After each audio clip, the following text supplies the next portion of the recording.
Hello everyone, good morning all of you. It's Rehabam. Once again, you all are welcome to the online classes for political science.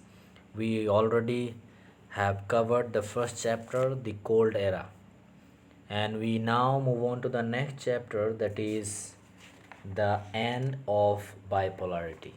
और दूसरा जो अध्याय है हम उसमें प्रवेश कर रहे हैं। आज हम दूसरे अध्याय के पहला टॉपिक को हम अध्ययन करेंगे और दूसरा जो अध्याय है द एंड ऑफ बाइपोलरिटी, यानी कि दो सुपर पावर्स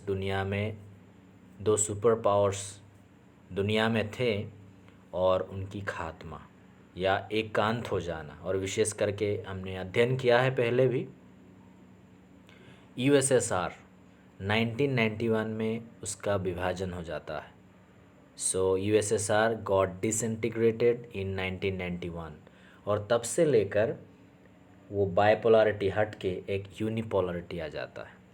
तो पहला जो टॉपिक है, what was the Soviet system, Soviet प्रणाली क्या थी। जैसे यूएसएसआर हमने देखा, उसमें यूएसएसआर के संबंध में हमने पहले भी अध्ययन किया है, यूएसए और यूएसएसआर। और यूएसएसआर हमें पता है ईस्टर्न अलायंस है और यूएसए वेस्टर्न अलायंस है। तो ये यूएसएसआर का जो व्यवस्था था सोवियत सिस्टम का और सोवियत प्रणाली का, ये कैसे क्या था पहले तो हम वो देखेंगे।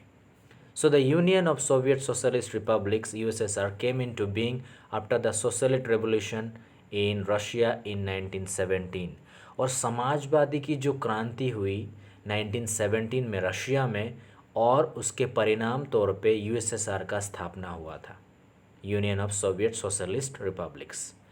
The revolution was inspired by the ideals of socialism and opposed to capitalism and the need for an egalitarian society.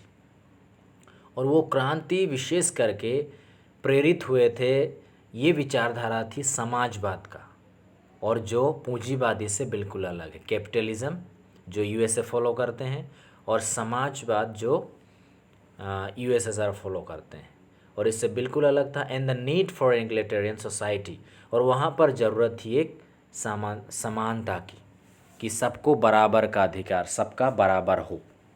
वो इस तरीके से था, इसको समझने के लिए सोशलिज्म जिसे हम कहते हैं समाजवाद, और कम्युनलिज्म विशेष करके कम्युनिस्ट पार्टी के द्वारा शासित किया हुआ समाजवाद, उसमें ऐसा है विशेष करके जो उत्पादन और जो ज़मीन वहाँ के हैं वो सारे सरकार के अंडर में रहेंगे। उत्पादन मतलब जो मैन्युफैक्चरिंग इंडस्ट्रीज़ हैं, चीज़ें जो मैन्युफैक्चर होती है विशेष करके वो, और लैंड सरकार के अधीन में होते हैं और वो किसी व्यक्ति का नहीं होता है, वो सोशलिज्म का प्रैक्टिस है। और कैपिटलिज्म में क्या होता है, जो यूएसए प्रैक्टिस करते थे उस समय, कैपिटलिज्म मतलब पूंजीवादी जिसे कहते हैं, और उसमें व्यक्तिगत इंडिविजुअल प्रॉपर्टी होते हैं, चाहे फैक्ट्री हो या तो लैंड हो, वो अपने हाथों में होती है। तो ये दो विषय हैं, तो इसको पहले समझना जरूरी है, तभी हम आगे के विषयों को समझ सकते हैं। Now, this was perhaps the biggest attempt in human history to abolish the institution of private property and consciously design a society based on principles of equality. और शायद ये मानवीय इतिहास में पहला होगा जहाँ पर व्यक्तिगत यानी कि निजी संपत्ति को हटाकर उसको बनाया जा रहा है समानता बनाने की कोशिश किया गया, और जहाँ पे सरकार की होगी सारी चीज़ें, किसी व्यक्ति का नहीं होगा। In doing so, the makers of the Soviet system gave primacy to the state and the institution of the party.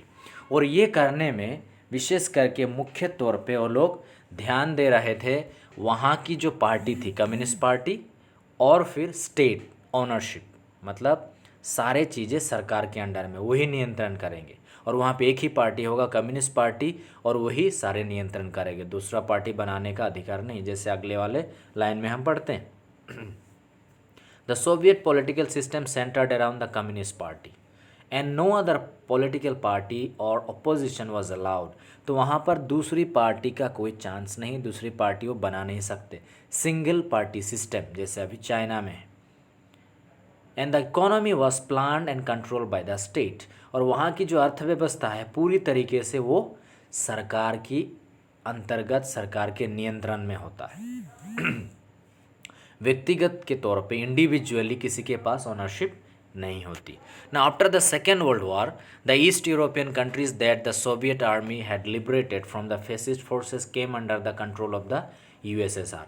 और विशेष करके सोवियत के आर्मी ने दूसरा विश्व युद्ध के बाद जो ईस्ट इस दिशा में जो यूरोप के कंट्रीज़ थे और उनको विशेष करके फैसिस्ट मूवमेंट होता था वहाँ पर, फेस के आधार पे वहाँ पर विभाजन, जैसे 9th क्लास में हमने हिटलर के अंडर में पढ़ा था, जैसे नॉर्डिक आर्यंस जो हिटलर के ग्रुप के थे, उस प्रकार का एक मूवमेंट चला था, उनसे उन लोगों को छुड़ाया था। तो वो देश भी, जिन लोगों को छुड़ाया वो देश भी यूएसएसआर में शामिल हो गए थे। ना the political and the economic systems of all this countries were model after the USSR. और जो देश इसके साथ जुड़ गए वहाँ की हर प्रकार की आर्थिक और राजनीतिक जो व्यवस्था है यूएसएसआर के जैसा बन गया। And this group of countries was called the second world और द सोशलिस्ट ब्लॉक। और इसको दूसरा वर्ल्ड भी कहते हैं या तो समाजवादी ब्लॉक भी कहते हैं। द वार्सो पैक्ट हमने पहले ही पढ़ा था, और उनकी जो मिलिट्री गठबंधन है उसको वार्सो पैक्ट कहते हैं। जैसे वेस्टर्न अलायंस के हमने देखा वो लोग नाटो कहते हैं। So held them together, the USSR was the leader of the bloc. तो इसमें जितने कंट्रीज थे इसके लीडर थे यूएसएसआर। हालांकि यूएसएसआर रशिया अकेले देश से नहीं बना था, ये सबका एक समूह था, लेकिन फिर भी ये प्रभुता करते थे। बाकी वहाँ पर 15 स्टेट्स शामिल थे। Now the Soviet union became a great power after the second world war. दूसरा विश्व युद्ध के बाद सोवियत यूनियन बहुत ही शक्तिशाली बन गया। The Soviet economy was then more develop then the rest of the world except for the US. और यूएस को छोड़कर, अमेरिका को छोड़कर बाकी जो देश थे यूरोप के, उनसे ज़्यादा विकसित देश बन गया था दूसरा विश्व युद्ध के बाद।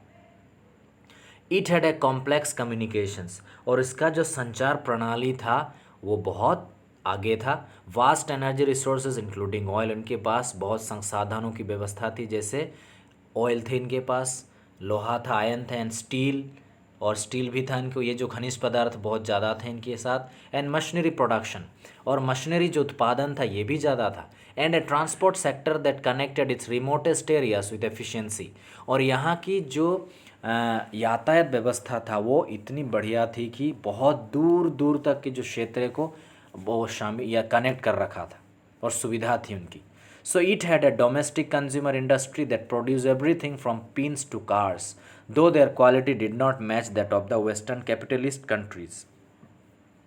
और यहाँ पर खुद भुगतान के लिए, खुद ही उपभोग करने के लिए हर चीज़ बनाए जाते थे। उदाहरण के तौर पे वहाँ पर खनिज पदार्थ भी निकलते थे, और उसी खनिज पदार्थ थे जो मैन्युफैक्चरिंग चीज़ें वो निकालते थे, उसी में वो लोग इस्तेमाल करते थे। कहने का मतलब रॉ मटेरियल को लेकर फिनिश प्रोडक्ट भी वहीं बनाने वाला व्यवस्था उनका था, जैसे पिन से लेकर कार तक। हालांकि उनकी जो क्वालिटी थी वो यूएसए के बराबर नहीं थे, मतलब वेस्टर्न कैपिटलिस्ट जो कंट्रीज़ थे उनके बराबर नहीं थे, लेकिन फिर भी वो करते थे।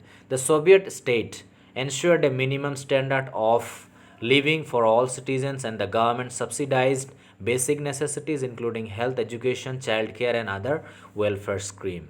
और वहाँ के सरकार ने वहाँ के नागरिकों के लिए न्यूनतम एक लेवल, एक स्टैंडर्ड एक बना के रखा था, और विशेष करके वहाँ पर जो बहुत ज़रूरी चीज़ें हैं सरकार सब्सिडाइज तौर पे उनको देते थे, जैसे स्वास्थ्य व्यवस्था है, शिक्षाएं हैं, बच्चों की देखभाल है, और इसके अलावा बाकी जो और भी कल्याण के लिए जो वहाँ पर योजनाएं या स्कीम हुआ करते थे, तो सरकार की तरफ से सब्सिडी के तौर पे मिलते थे वो सारे। And there was no unemployment, वहाँ पर बेरोजगार नहीं था, तो ये बहुत अच्छी बात थी। And state ownership was the dominant form of ownership.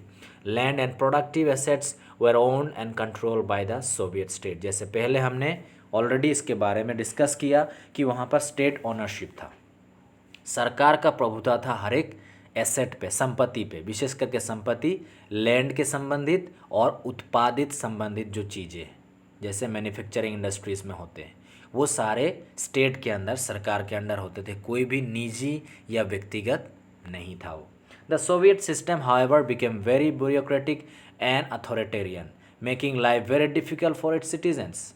और जिसको हम नौकरशाही कहते हैं, ब्यूरोक्रेटिक और अथॉरिटेरियन का मतलब यही है वहाँ पर कि हर चीज़, जैसे एब्सोल्यूट पावर में आ गया। स्टेट जो बताएंगे नागरिकों को करना है और स्टेट के अनुसार उनको चलना है। हालांकि स्टेट में एक व्यक्ति नहीं था, लेकिन फिर भी एक तौर पे ये देखा जाए कि सिटीजन्स की जो आज़ादी बिल्कुल नहीं रही, जैसे अगले वाला लाइन बता रहा है, lack of democracy and the absence of freedom of speech stifle people who often express their dissent in jokes and cartoons. क्योंकि वहाँ डेमोक्रेसी नहीं था। कम्युनिस्ट पार्टी है तो डेमोक्रेसी नहीं हो सकता, कम्युनलिज्म में डेमोक्रेसी नहीं होती, तो लोकतंत्र वहाँ पर नहीं था, लोगों को बोलने की आज़ादी नहीं थी। और ये बातें, इस बात से लोग सहमत नहीं होते थे और अक्सर वो क्या करते थे, चुटकुलों में या तो कार्टून्स में इन बातों को लोग जाहिर करते थे कि वहाँ की सरकार से वो लोग खुश नहीं हैं, वहाँ की सरकार उनकी एस्पिरेशंस को, उनकी अभिलाषाओं को, इच्छाओं को पूरी नहीं कर रही। Most of the institutions of the Soviet state needed reform. और ज़्यादातर जो संस्थाएं थे सोवियत स्टेट में, उनको सुधार की ज़रूरत थी। The one party system represented by the Communist Party of the Soviet Union had tight control over all institutions and was unaccountable to the people। और वहाँ पर एक पार्टी का सिस्टम था, पूरे संयुक्त राष्ट्र जो यूएसएसआर था, मतलब वहाँ पर जो संयुक्त राष्ट्र बना हुआ था, और उसकी एक ही पार्टी थी, कम्युनिस्ट पार्टी। और इसके अलावा जितने भी इंस्टीट्यूशंस वहाँ पर होते थे वो पूरे यूनियन के, कम्युनिस्ट पार्टी के पूरे कंट्रोल में, उनके गिरफ्त में होते थे। And it was not accountable to the people. और लोगों के लिए वो लोग जवाबदेही नहीं थे, मतलब सरकार क्या कर रही है, क्यों कर रही है, इसके लिए उनको जवाब देने की ज़रूरत नहीं है, लोग पूछ भी नहीं सकते, क्योंकि वो सिर्फ डेमोक्रेसी में मिलता है इस अधिकार। The party refused to recognize the urge of the people in the 15 different republics that formed the Soviet Union to manage their own affairs, including their cultural affairs।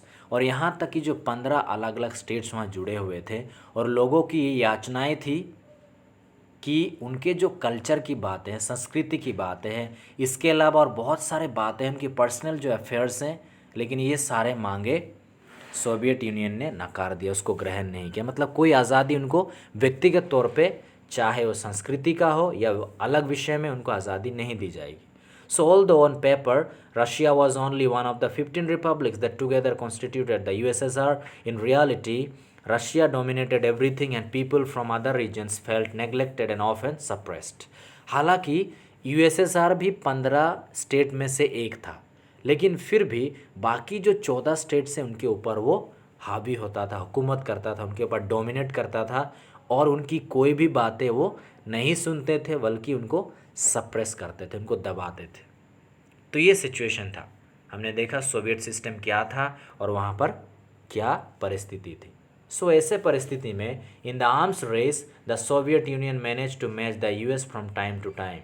और अक्सर अलग अलग समयों में और हथियार के संबंध में देखा जाए तो यूएसए के बराबरी वो कर लेते थे, बना लेते थे हथियार, बट ए ग्रेट कॉस्ट, लेकिन उनकी कीमत उनको चुकानी पड़ी। The Soviet Union lag behind the West in technology, infrastructure, that is transport and power, and most importantly in fulfilling the political economic aspirations of citizens.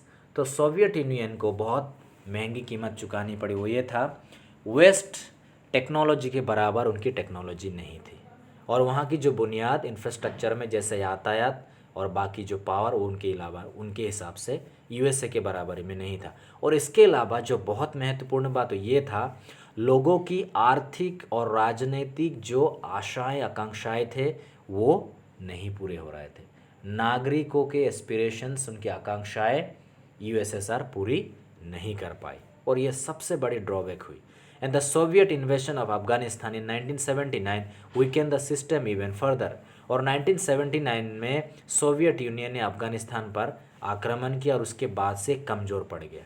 And दो wages continue to grow, हालांकि मजदूरी वगैरह वहाँ बढ़ रहे थे, उत्पादन बढ़ रहा था, टेक्नोलॉजी लेकिन बहुत तेज़ गति से, विशेष करके प्रोडक्टिविटी और टेक्नोलॉजी बहुत तेज़ गति से वो वेस्ट के पीछे रह गया था। So this led to shortages in all consumer goods. और इससे क्या हो गया, उनकी शॉर्टेज हो गई। वहाँ पर जो चीज़ें वहीं बनती थी, वो चीज़ों में काफ़ी नाकाम रहे वो लोग, रॉ मटेरियल वहीं का, और चीज़ें जो बनती थी उसमें काफ़ी बैलेंस उनका बिगड़ गया। So they were not able to develop in the consumer goods. Food imports increased every year, और हर साल वहाँ भोजन को बाहर देशों से लाना पड़ा, इंपोर्ट करना पड़ा, and the Soviet economy was faltering in the late 1970s and became stagnant. और 1970s में वहाँ की जो व्यवस्था थी सोवियत सिस्टम, वो लड़खड़ाने लगा और जैसे कि एकदम से आगे जाके रुक गया। तो हमने यहाँ विशेष करके अध्ययन किया सोवियत सिस्टम क्या था। ये था सोशलिज्म और communalism, state ownership specially on lands and on productivity. और हमने देखा वहाँ ऐसे सिचुएशन क्रिएट हुआ। तो only this much for today, will discuss in the next class the next topic, and till then all of you have a nice day.